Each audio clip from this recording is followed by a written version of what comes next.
যে ফাইবারের series video শুরু করব, ইনশাল্লাহ আজ থেকে শুরু হচ্ছে। মূলত হচ্ছে প্রথম একটা ভিডিও আমি দিয়েছিলাম আমার ইউটিউব চ্যানেলে, অর্থাৎ আমার ইউটিউব চ্যানেলে আপনি যদি যান, প্রথম অবস্থায় আমি দেখাই দিব যে আসলে কোথা থেকে আপনারা শুরু করবেন যদি নতুন হন এবং পুরাতন হন। সেটা হচ্ছে চ্যানেলে আসার পরে আপনারা যাবেন হচ্ছে প্লে লিস্টে। এই যে প্লে লিস্ট, অর্থাৎ আমার চ্যানেলটা হচ্ছে অ্যাডভান্স ডিজিটাল মার্কেটিং। এটা হচ্ছে লোগো অ্যাডভান্স ডিজিটাল মার্কেটিং এর প্লে লিস্টে। যদিও বা এই চ্যানেলটা নতুন, হয়তো সাবস্ক্রাইবার কম আছে, আর বেশ কিছু ভিডিও আগে দেওয়া ছিল, যে ভিডিওগুলা হচ্ছে যেরকম লিঙ্কডইন মার্কেটিং এর উপরে 7টা ভিডিও দেওয়া ছিল এবং ফেসবুক মার্কেটিং এর উপরে 13টা ভিডিও দেওয়া ছিল। এগুলো আসলে কি তখন আসলে প্রফেশনালি শুরু করা হয়েছিল না, এই জন্য সাউন্ড কোয়ালিটি পোর ছিল।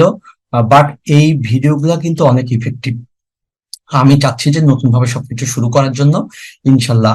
তাহলে এই প্লে লিস্টে গেলে পারে আপনারা এই যে ফাইবার A to Z, অর্থাৎ প্রথমে প্লে লিস্ট আসবো ফাইবার A to Z। এই ফাইবারের এখানে আপনি সিরিজ হিসেবে সমস্ত ভিডিও যাবে, অর্থাৎ ফাইবার প্লে লিস্টে আসার পর এই যে ফুল প্লে লিস্ট, ফুল প্লে লিস্ট, এই প্লে লিস্ট ওপেন করলে প্রথমে 1 নম্বর ভিডিও আমি দিয়েছিলাম, সেটা হচ্ছে ফাইবারে ইনকাম শুরু করার আগে, অর্থাৎ ইনকাম করতে হলে কি কি বিষয় জানতে হবে, অর্থাৎ ফাইবারের রুলস। ফাইবার একটা মার্কেট প্লেস, অর্থাৎ সেই মার্কেট প্লেসে আপনার ফাইবারের রুলস যদি না জানেন তাহলে আপনি অনেক জায়গাতে আটকা পড়বেন। এই জন্য ফাইবারের রুলস নিয়ে আমি কিছু কথা বলছিলাম। আর আজকে যে ভিডিওটা করব সেটা মূল 2 নম্বর ভিডিওটা হচ্ছে অ্যাকাউন্ট ক্রিয়েট করা না, অর্থাৎ অ্যাকাউন্ট সেট আপ। এর কারণ হচ্ছে আমি বলেছিলাম যে আগে গিগ রেডি করতে হবে, অর্থাৎ মিনিমাম 3টা গিগ ভালো মতো রেডি করে তারপরে অ্যাকাউন্ট খোলার জন্য। এবং এখনো তাই বলবো, আপনার আগে ন্যূনতম 3টা গিগ রেডি করবেন, তারপরে অ্যাকাউন্ট খুলবেন। বাট আমি অ্যাকাউন্ট খোলাটা দেখাবো না, আমি দেখাবো যে অ্যাকাউন্টটা কিভাবে এসইও ফ্রেন্ডলি ভাবে সেট আপ করতে হবে। কারণ অনেকে আমার কাছে প্রশ্ন করছে বা অনেকে আমার কাছে হেল্প নিচ্ছে যারা দীর্ঘদিন মার্কেট প্লেসে যাত্রা করছে কিন্তু ইনকাম করতে পারতেছে না। অর্থাৎ তাদের অনেকের প্রোফাইলেই আমি চেক করে দেখেছি, আসলে প্রোফাইলটা তারা গিগটাকে রেডি করে বাট প্রোফাইলটাকে তারা এসইও ফ্রেন্ডলি ভাবে সাজায় না। এই জন্য আজকে আমি প্রোফাইল সেটআপটা দেখাবো। মূল আমার টপিকস হচ্ছে ফাইবার প্রোফাইল সেটআপ এবং এটা এসইও ফ্রেন্ডলি ভাবে সেটআপ করা। তাহলে fibre account profile setup with SEO. অর্থাৎ একাধিক অ্যাকাউন্ট, একটা অ্যাকাউন্ট আমি আমার অ্যাকাউন্ট থেকে দেখাই যাতে আপনারা সরজমিনে বুঝতে পারেন যে আসলে আমি সত্য বলছি কিনা। ঠিক আছে, বুক, আমার একটা সোশ্যাল মিডিয়া পরে একটা অ্যাকাউন্ট সেট আপ আছে, সেই অ্যাকাউন্টটা থেকেই দেখাই আপনাদের, তাহলে আপনাদের বুঝতে সুবিধা হবে। অ্যামাজন বুক প্রমোশন নিয়ে একটা আমি কাজ করি। আচ্ছা, এই যে এখানে হচ্ছে 7,785টা গিগ আছে। এটা হচ্ছে আমার গিগ, অর্থাৎ আমি এই গিগটা ওপেন করি। ঠিক আছে, যাই হোক, এখন আমি মূলত চলে যাব হচ্ছে অ্যাকাউন্টে, যেটা আজকে দেখাইতে যাচ্ছি। এখন দেখেন অ্যাকাউন্টে সেট আপ করার বিষয়টা ক্লিয়ারলি প্রথম থেকে শেষ পর্যন্ত খুব ভালো মতো দেখবেন, কারণ এটা এসইও ফ্রেন্ডলি ভাবে সেট আপ করা। প্রথম বিষয় হচ্ছে, প্রথম পয়েন্ট নাম্বার 1, এই যে এই জায়গাটায় আমি লিখছি হচ্ছে social media manager expert on Google ad, Facebook ad. এটার কারণটা কি? মূলত হচ্ছে এই অ্যাকাউন্টটা আমার সোশ্যাল মিডিয়ার পরে সেট আপ ছিল। তা আমি আপনাদের দেখানোর সুবিধার্থে আমি মনে করতেছি এই অ্যাকাউন্টটাতে আমি যেহেতু সোশ্যাল মিডিয়ার পরে সেট আপ আছে, আমি এখানে আরেকটা সেট আপ করবো, অর্থাৎ একটা অ্যাকাউন্টের ভিতরে আমি 2টা টপিক্স এর পারে সেট আপ করবো। তবে যারা নতুন তারা হচ্ছে একটা টপিক্স এর পারে একটা অ্যাকাউন্ট সেট আপ করবেন। সাপোজ আপনি ফেসবুক অ্যাড, গুগল অ্যাড, অর্থাৎ অ্যাড নিয়ে একটা সেট আপ করতে পারেন, এসইও নিয়ে একটা সেট আপ করতে পারেন, ইউটিউব নিয়ে একটা সেট আপ করতে পারেন, সোশ্যাল মিডিয়া নিয়ে একটা সেট আপ করতে পারেন।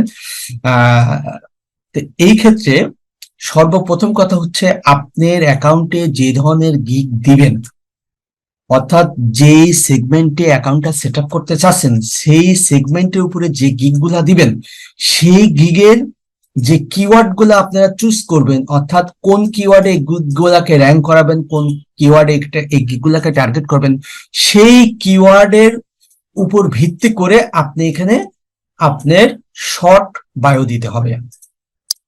তার মানে হচ্ছে, খুব ভালো মতো খেয়াল করেন, আমার এই অ্যাকাউন্টটা সোশ্যাল মিডিয়ার পরে আমি সেট আপ করেছি, যে বই প্রমোশন করি, ওয়েবসাইট প্রোডাক্ট বিজনেস প্রমোশন করি, তারপরে হচ্ছে সোশ্যাল মিডিয়া মার্কেটিং করি, ইউটিউব মার্কেটিং করি। তার মানে হচ্ছে এটা হচ্ছে মূলত আমি এই কাজগুলো সব সোশ্যাল মিডিয়ার মাধ্যমে করি, ঠিক আছে। আচ্ছা, সেই হিসাবে সোশ্যাল মিডিয়া মার্কেটিং ম্যানেজার, আমি একজন সোশ্যাল মিডিয়া মার্কেটিং ম্যানেজার এবং expert on Google ad, Facebook ad. এটা দেওয়ার কারণ কি, আমি মূলত হচ্ছে আপনাদের যে বিষয়গুলো দেখাবো, একটা অ্যাকাউন্ট অ্যাড এর পরে কিভাবে সেট আপ করতে হবে এবং এর উপরে কিভাবে গিগগুলা রিসার্চ করতে হবে, এ টু জেড দেখাবো। এই জন্য আমি চাচ্ছি যে আমার এটা সোশ্যাল মিডিয়ার পরে অ্যাকাউন্ট ছিল, আপনারা দিতে পারেন যে digital marketer, social media marketer, আপনাদের ইচ্ছা মতো দিতে পারেন। আমি জাস্ট বুঝাতে চাইছি আমার এই অ্যাকাউন্টটা আমি সেট আপ করতেছি সোশ্যাল মিডিয়ার পরে এবং ফেসবুক অ্যাড, গুগল অ্যাড এর পারে। তার মানে কি, সোশ্যাল মিডিয়ার উপরে সেট করার জন্য আমি সোশ্যাল মিডিয়া কিওয়ার্ডটা মূলত হচ্ছে সোশ্যাল মিডিয়াটা আমি এখানে কিওয়ার্ডটা এখানে প্লেসমেন্ট করছি, সোশ্যাল মিডিয়া মার্কেটিং। আচ্ছা, দ্বিতীয় কথা হচ্ছে, আমি যেহেতু নতুন ভাবে এখানে আর একটা সেট আপ করবো, সেটা হচ্ছে গুগল অ্যাড এবং ফেসবুক অ্যাড এর উপরে। তাহলে এই যে গুগল অ্যাড, অর্থাৎ এই কিওয়ার্ডটা আমি এখানে প্লেসমেন্ট করছি এবং ফেসবুক অ্যাড কিওয়ার্ড প্লেসমেন্ট করছি। তার মানে আমার মেইন পয়েন্টটা হচ্ছে, এক নাম্বার, ছেলেপেলেরা এখানে তার ইচ্ছা মতো একটা জিনিস দিয়ে দেয়, আসলে এটা ঠিক না। এটা হচ্ছে আপনার অ্যাকাউন্টের সেট আপটা কি, তার উপর ভিত্তি করে আপনি এখানে শর্ট বায়ো দিতে হবে, যাতে একটা বায়ার আসলেই আপনার অ্যাকাউন্টটা সম্বন্ধে তার ধারণা হয় ক্লিয়ার, যে আপনি কোন টপিকস নিয়ে কাজ করেন। এক নাম্বার ইস্যু। দুই নাম্বার ইস্যু হচ্ছে, এখানে আপনার পোর্টফোলিও অ্যাড করার ক্ষেত্রে, এটা আলাদা ভিডিও আমি দিব। আচ্ছা, এখন হচ্ছে ডেসক্রিপশন। এই ডেসক্রিপশনটা কিভাবে সেট করবেন, একদম সুষ্ঠুভাবে আপনারা মনে রাখবেন, আপনার অ্যাকাউন্টে যে ধরনের গিগ দিবেন, যে ধরনের কাজ আপনি করতে চাচ্ছেন, সেই ধরনের কিওয়ার্ড গুলা আপনারা এই জায়গায় সেট করতে হবে, এই ডিসক্রিপশন সেট করতে হবে। তবে অবশ্যই ডিসক্রিপশনটা কিছু সেগমেন্টে ভাগ করে লিখতে হয়। সাপোজ আপনি নর্মালি বলবেন যে আমি সোশ্যাল মিডিয়া মার্কেটার, যেহেতু আমি সোশ্যাল মিডিয়া নিয়েও কাজ করি, social media marketer and expert on Google ad, Facebook ad. কিন্তু এখানে আমি আর কি কি গিগ দিব বা কি কি কিওয়ার্ড আমি হাইলাইট করব, মূলত এখানে আমি যাচাই বাছাই করে আমি ফাইনালাইজ করছি যে আমি এখানে গুগল অ্যাড এর উপরে কাজ করবো, তাই গুগল অ্যাড দিছি। আমি ইউটিউব অ্যাড নিয়ে কাজ করব, তার মানে কি ইউটিউব অ্যাড এর গিগ দিব আমি এখানে, এটা নিয়ে কাজ করব। ইনস্টাগ্রাম, ফেসবুক অ্যাড নিয়ে কাজ করব। তারপরে কি সোশ্যাল মিডিয়ার মধ্যে কি কি আছে, সোশ্যাল মিডিয়ার মধ্যে ফেসবুক আছে, লিঙ্কডইন আছে, টুইটার আছে, ইনস্টাগ্রাম আছে, পিন্টারেস্ট আছে, টিকটক আছে, ইউটিউব মার্কেটিং সেটা। তার মানে দেখেন, আমি যেই বিষয়গুলো নিয়ে কাজ করব সেই বিষয়গুলো আমি এখানে সব নোট ডাউন দিয়েছি। তার মানে এই অ্যাকাউন্টে আমি সোশ্যাল মিডিয়ার কাজ করতাম, বাট আমি আর এক্সট্রা ভাবে আরেকটা সেট আপ এখানে করবো, সেটা হচ্ছে গুগল অ্যাড, ফেসবুক অ্যাড এর উপরে আরেকটা সেট আপ করবো। এই জন্য আমি এখানে অ্যাড এর কিওয়ার্ড গুলাও প্লেসমেন্ট করে দিয়েছি। আচ্ছা, এখন আপনার এই বিষয়টা হাইলাইট করার পরে এর ভিতরেও কিছু সূক্ষ্ম বিষয় আছে। দেখেন যে আপনি এগুলার ভিতরে স্পেশাল কি কি বিষয় আছে, মানে ওই বিষয়গুলা কাজে, তার মানে এটা হচ্ছে আমার কিওয়ার্ড প্লেসমেন্ট করলাম এবং ওই কাজ করার ভিতরে কি কিছু স্পেশাল বিষয় আছে না, যেরকম I have special experience in product, video, website, business promotion, YouTube video, SEO, video promotion, এবং আমি হচ্ছে অ্যামাজনের বই নিয়েও কাজ করি, সেই জন্য অ্যামাজন বুক, তারপর হচ্ছে বুক প্রমোশন বা ই বুক, সোশ্যাল মিডিয়া, গুগল সার্চ, অর্থাৎ পিপিসি অ্যাড। তার মানে কি, ওই কাজের ভিতরে এখানে তো আমি মেন কাজগুলাকে হাইলাইট করছি, মেন টপিকস গুলা। তারপরে স্পেশাল এক্সপিরিয়েন্স হিসেবে ওই টপিকস এর ভিতরে যে বিষয়গুলো আছে, যেগুলাতে আমি গিগ দেব বা আমার গিগ দেওয়া আছে। তার মানে কি, গুগল অ্যাড, পিপিসি অ্যাড, ঠিক আছে, সার্চ অ্যাড, এই যে বিভিন্ন কিছু টপিকস এর মধ্যে এখানে কিন্তু নির্দিষ্ট একটা লিমিট আছে আপনার ক্যারেক্টার, যে আপনি ইচ্ছা করলে বেশি লিখতে পারবেন। এই জন্য আপনার এই ক্যারেক্টারের মধ্যেই আপনার সেগমেন্টটা সুন্দর করে সাজাইতে হবে, ঠিক আছে। তারপর আমি একটা নোট দিয়েছি, বুলেট পয়েন্ট, যে বায়ারের সাথে, অর্থাৎ অনেকে এই ভুলটা করে, যেটা হচ্ছে নির্দিষ্ট একটা টাইম ফিক্সড হয়ে যায়, 3 বছরের অভিজ্ঞতা, 4 বছরের অভিজ্ঞতা বা 5 বছর অভিজ্ঞতা। একটা বিষয় মনে রাখবেন, আপনি নির্দিষ্ট নতুন অবস্থায় যদি আপনি নির্দিষ্ট ফিক্সড করে দেন, তাহলে কি সমস্যার মুখে পড়বেন?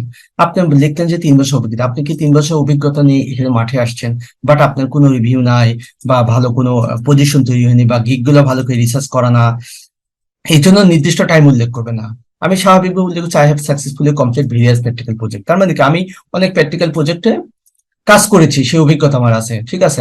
আমি জানি the secret many tips and tricks for the promotion, business হোক, প্রোডাক্ট হোক, যেটা হোক। তার মানে কি আমি এই কাজের ক্ষেত্রে আমার হিডেন টিপস অ্যান্ড ট্রিক্স জানি, ঠিক আছে। So please inbox me to any service, অর্থাৎ বায়ারকে, অর্থাৎ আপনাকে এই জায়গাটা কি সুন্দর করে সেট আপ করে প্যারা প্যারা করে সেগমেন্ট দিতে হবে এবং কিওয়ার্ড। তার মানে কি আমি দেখেন আমার অ্যাকাউন্টটা যেটার পর আমি সেট আপ করতেছি, সেই সেট আপের উপরে আমি এখানে কিওয়ার্ড প্লেসমেন্ট করলাম, এসেও করতেছি, কিন্তু সেই সেট আপের উপরে এখানে আমি পর্যাপ্ত কিওয়ার্ড দিলাম। এখন আসেন আপনার ল্যাঙ্গুয়েজে। ল্যাঙ্গুয়েজের ক্ষেত্রে কি আপনি ইংলিশটা তো অবশ্যই বেসিক হিসাবে, ঠিক আছে, ফ্লুয়েন্টলি আপনি দিবেন। আর এর পাশাপাশি আরো 2-3টা ভাষা দিবেন, যে সব কান্ট্রির কাজ করবেন আপনারা সেগুলো কনভার্সন দিবেন। কারণ হচ্ছে অনেক বায়ার ওই কান্ট্রির ভাষা হিসাবে সার্চ করবে, আর যখন ওই কান্ট্রির ভাষা হিসাবে সার্চ করবে, তখন আপনার গিগগুলা তার সামনে যাবে।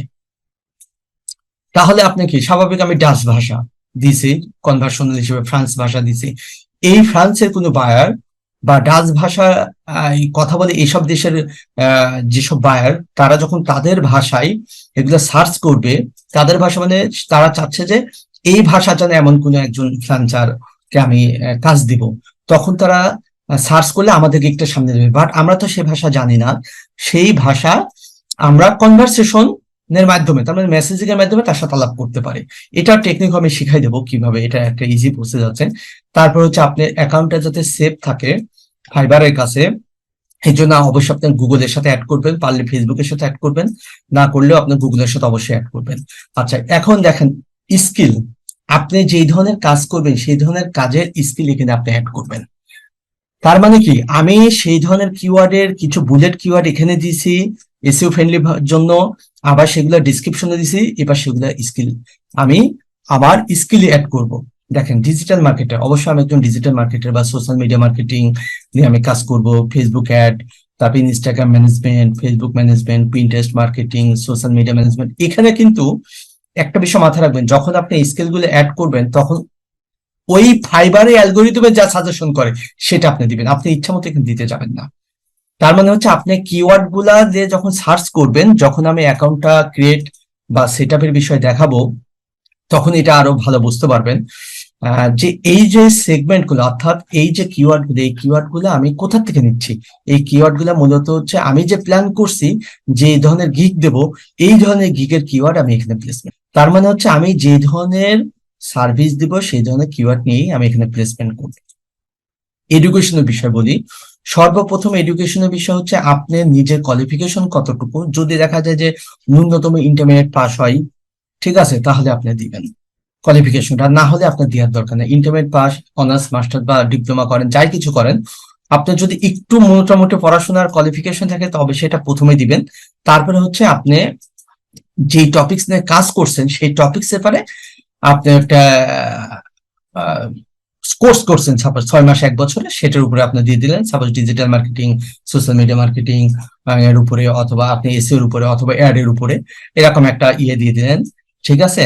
এবং সার্টিফিকেটের বিষয় অবশ্যই আমি বলবো যে প্রথমে আপনি যে কোয়ালিফিকেশন দিবেন সেই কোয়ালিফিকেশন উপরে, অর্থাৎ আমি হচ্ছে কেমিস্ট্রিতে মাস্টার্স কমপ্লিট করেছি ন্যাশনাল ইউনিভার্সিটি থেকে, সেই জন্য আমি এটা আগে দিয়েছি। তারপরে আমি একটা ডিজিটাল মার্কেটিং উপরে একটা কোর্স করেছি। আসলে কোর্স আপনি করেন না করেন, কার কাজ করলেন না করলেন সেটা বিষয় না, এটা জাস্ট একটা দিয়া লাগে, যেটা বায়াররা বোঝে যে না, সে এই ডিজিটাল মার্কেটিং উপরে একটা কোর্স করেছে। এটা যে কোনো ইনস্টিটিউটের নাম, আসলে আপনি ইনস্টিটিউটের কোর্স করলেন কি করলেন না সেটা কিন্তু ইস্যু না। ইস্যুটা হচ্ছে আপনার একটা নাম দেওয়া উচিত, যাতে বায়াররা বোঝে না আপনি কোয়ালিফিকেশন শেষ করছেন, বা কোয়ালিফিকেশনের পরেও আপনি এই নির্দিষ্ট টপিকস এর পারে আপনি কোর্স করছেন। তার মানে কি এসইও পরে হোক, বা অল ওভার ডিজিটাল মার্কেটিং হোক, বা সোশ্যাল মিডিয়ার পরে হোক, মানে আপনার অ্যাকাউন্টটা যেটার উপর সাজাবে সেটার উপর দিলে সবচেয়ে বেটার।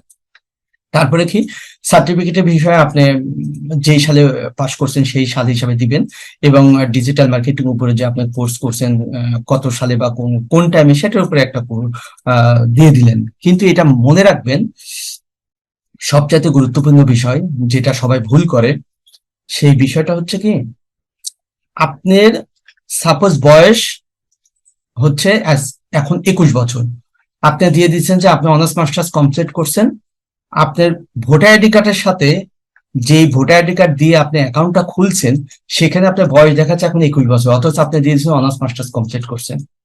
তার মানে দেখেন, একজন ছেলের যদি অনার্স মাস্টার্স কমপ্লিট করে, তার বয়স 25 থেকে 26 পার হয়ে যায়। তার মানে কি, আপনার বয়স কিন্তু ম্যাচ করে, আপনার অ্যাকাউন্ট কিন্তু ডিসেবল হয়ে যাবে। যখন একটা টাইমে ম্যানুয়ালি এটা চেক করবে, যখন আপনি লেভেল 1 পাবেন, লেভেল 2 পাবেন, তখন কিন্তু এটা চেঞ্জ ডিসেবল হওয়ার সম্ভাবনা থাকবে। তার মানে আপনারা অবশ্যই কিন্তু খেয়াল রাখবেন যে এখানে আপনি যেই কোয়ালিফিকেশনে দেন না কেন, সেটার সাথে কিন্তু অবশ্যই আপনার বয়সের একটা সামঞ্জস্যপূর্ণ থাকতে হবে, না হলে কিন্তু অ্যাকাউন্ট ডিসেবল হওয়ার সম্ভাবনা থাকবে। আর এটা অনেকেই ভুল করে, যে এখান থেকে কেউ দেখতে আসতেছে না, আমি একটা দিয়ে দিলাম যে আমি ব্রাক ইউনিভার্সিটিতে পাস করছি। ঠিক আছে, আপনি দিতে পারেন, তাতে কোনো সমস্যা নাই। আপনি আরো হাই কোয়ালিফিকেশন দিতে পারেন, কম্পিউটার সায়েন্সের পারে আপনি দিতে পারেন, বাট আপনার বয়সের রেঞ্জটা যাতে ওই কোয়ালিফিকেশনের সাথে অ্যাডজাস্ট হয়, না হলে আপনি ওটা দেওয়ার দরকার। আপনি শুধু ওই যে কোর্সটা করছেন বা যে কোর্সের উপরে আপনি বা যে টপিকস উপর আপনি অ্যাকাউন্ট ক্রিয়েট করবেন, সেটার উপরে একটা অ্যাসোসিয়েট, একটা হচ্ছে ডিগ্রি বলতে একটা কোর্সের 6 মাস 1 বছর একটা কোর্সের ইনক্লুড করে দেন, তাই ইনশাল্লাহ এনাফ। পরবর্তীতে যদি আপনার পড়াশোনা শেষ হয় বা ওইটা আপনি দিতে চান, তাহলে আপনি দিবেন।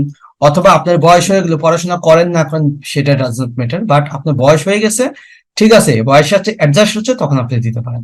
ইনশাল্লাহ এটা হচ্ছে অ্যাকাউন্টে এসইও ফ্রেন্ডলি ভাবে অ্যাকাউন্ট সেট আপ। এবং পরবর্তী ক্লাস আসবে হচ্ছে যে এই gig research, A to Z gig research এর উপর ক্লাস আসবে, এবং ধারাবাহিকভাবে ইনশাল্লাহ ক্লাস হবে। আসলে কি, ফ্রিল্যান্সিং এর ক্ষেত্রে আপনাকে ধৈর্য ধরতে হবে, কঠোর পরিশ্রম করতে হবে, এবং সঠিক দিক নির্দেশনা হিসেবে আগাইতে হবে, তাহলে দ্রুত আপনি সাকসেস হবেন। ইনশাল্লাহ আপনাদের সকলকে অসংখ্য ধন্যবাদ।